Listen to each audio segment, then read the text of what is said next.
Ready.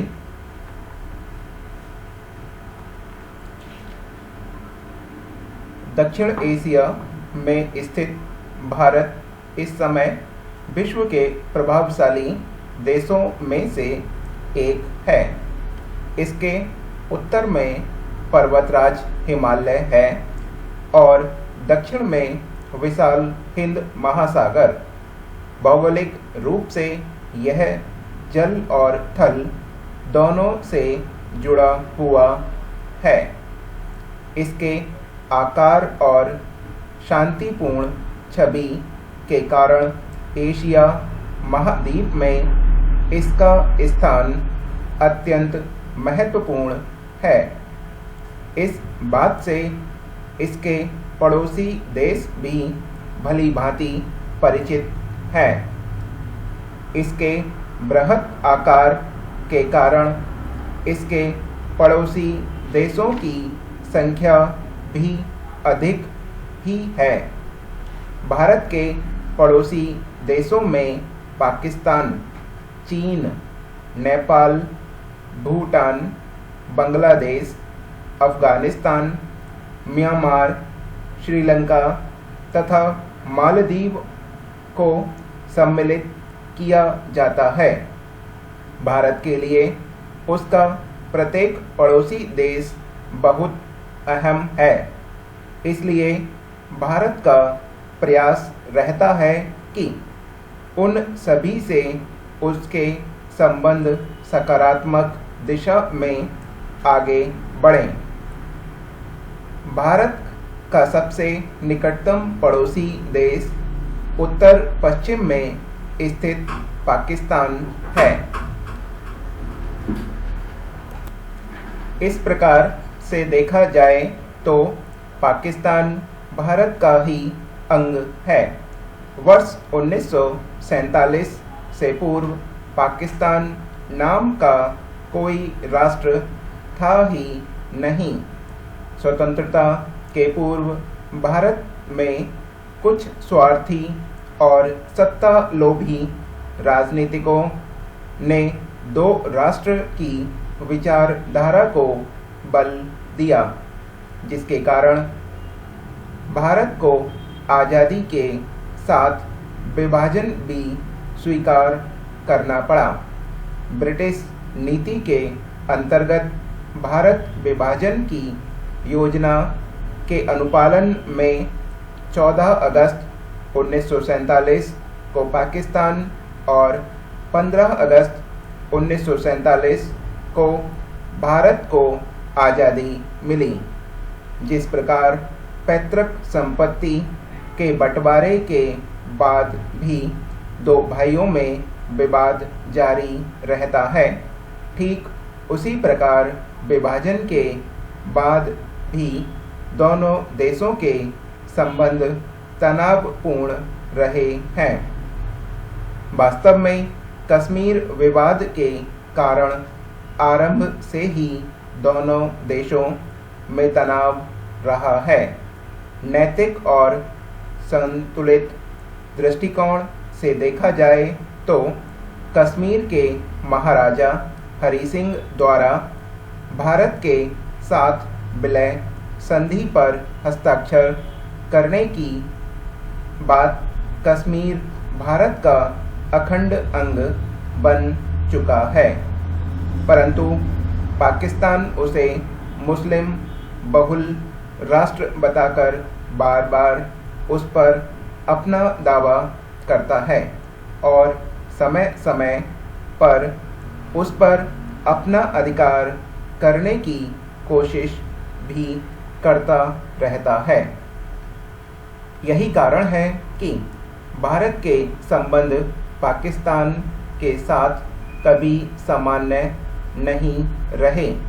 जनवरी 1964 में पूर्वी पाकिस्तान में हुए सांप्रदायिक दंगे एवं हिंदुओं के महाविनिष्क्रमण पर श्री जयप्रकाश नारायण ने कहा था, देश का विभाजन समस्याओं का युक्ति संगत समाधान सिद्ध नहीं हुआ। पाकिस्तान अब तक भारत पर 4 बार 1947, 1965, 1971 और 1999 में आक्रमण कर चुका है। अपनी संप्रभुता और अखंडता की रक्षा के लिए भारत को उसका उत्तर देना ही पड़ता है। उल्लेखनीय है कि हर बार पाकिस्तान ने ही पहले भारत पर आक्रमण किया है और हर बार उसे भारत के हाथों पराजित होना पड़ा है। इसके बावजूद वह अपनी भारत विरोधी हरकतों से पीछे नहीं हटता है तथा वर्तमान में भारत में आतंकवाद को बढ़ावा देने के उद्देश्य हेतु प्रत्यक्ष एवं अप्रत्यक्ष रूप से आतंकी संगठनों की सहायता करता है। 13 दिसंबर 2001 को भारतीय संसद पर तथा 26 नवंबर 2008 को मुंबई में ताज होटल व अन्य स्थानों पर हुए आतंकवादी हमले इस तथ्य की पुष्टि करते हैं। पाकिस्तान के शत्रुतापूर्ण रवैये के बाद भी भारत ने पाकिस्तान के प्रति सदैव सकारात्मक दृष्टिकोण अपनाया है। भारत अपने पड़ोस में एक स्थिर राजनीतिक वातावरण की महत्ता को समझता है, इसलिए बातचीत करके शांतिपूर्ण ढंग से कश्मीर विवाद को हल करने के पक्ष में रहा है। इसी क्रम में अब तक दोनों देशों के बीच वर्ष 1966 में ताशकंद समझौता तथा वर्ष 1972 में शिमला समझौता हो चुका है।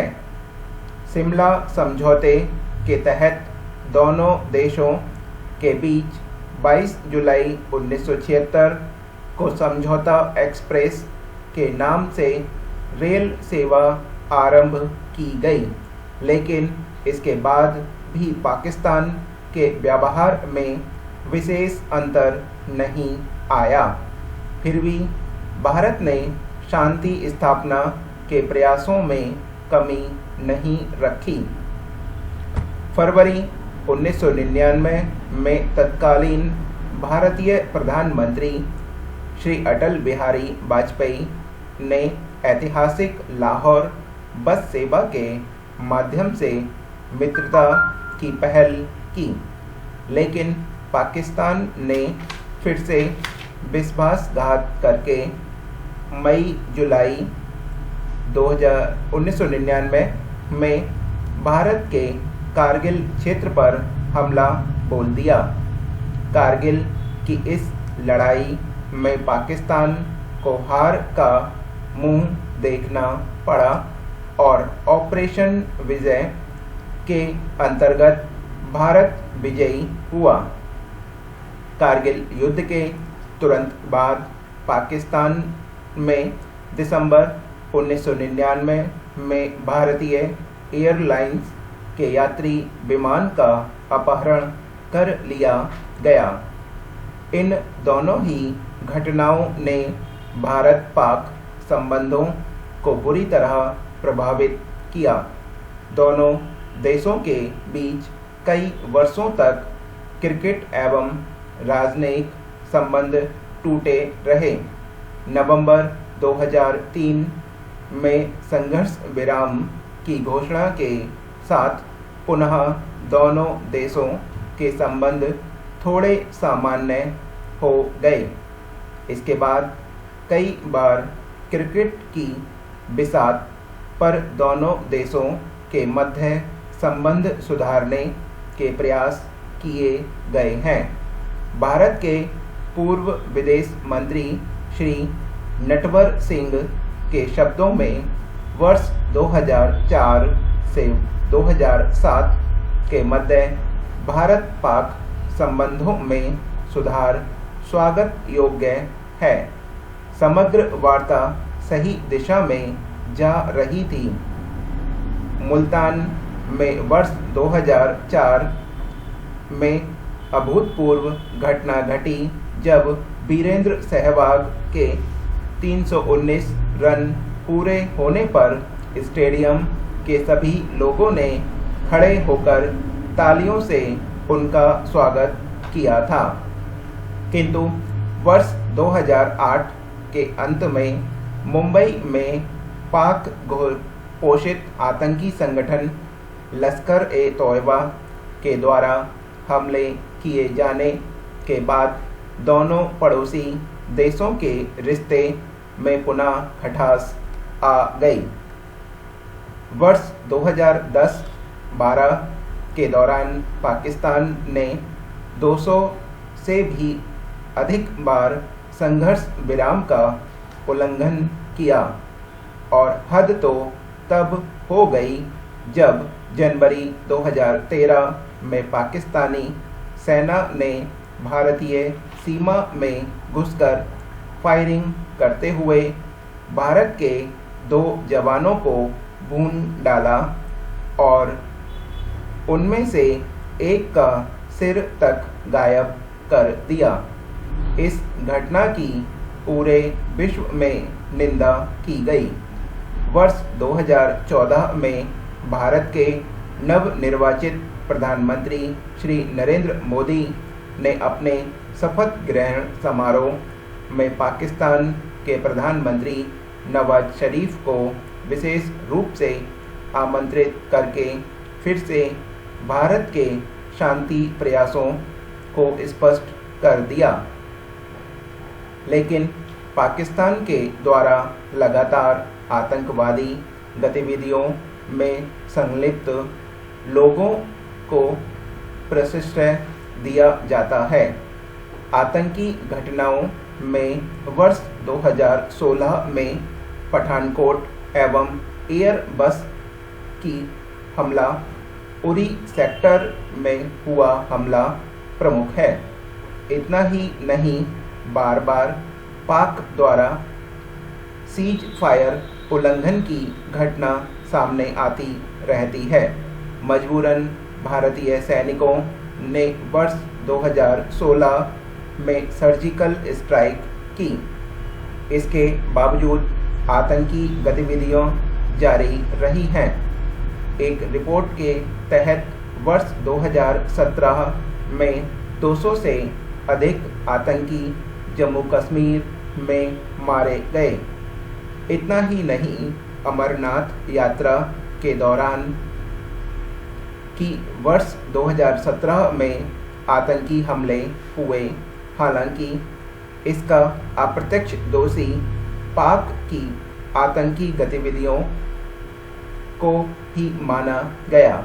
इस तरह से आतंकी गतिविधियां रुकने का नाम नहीं ले पा रही हैं।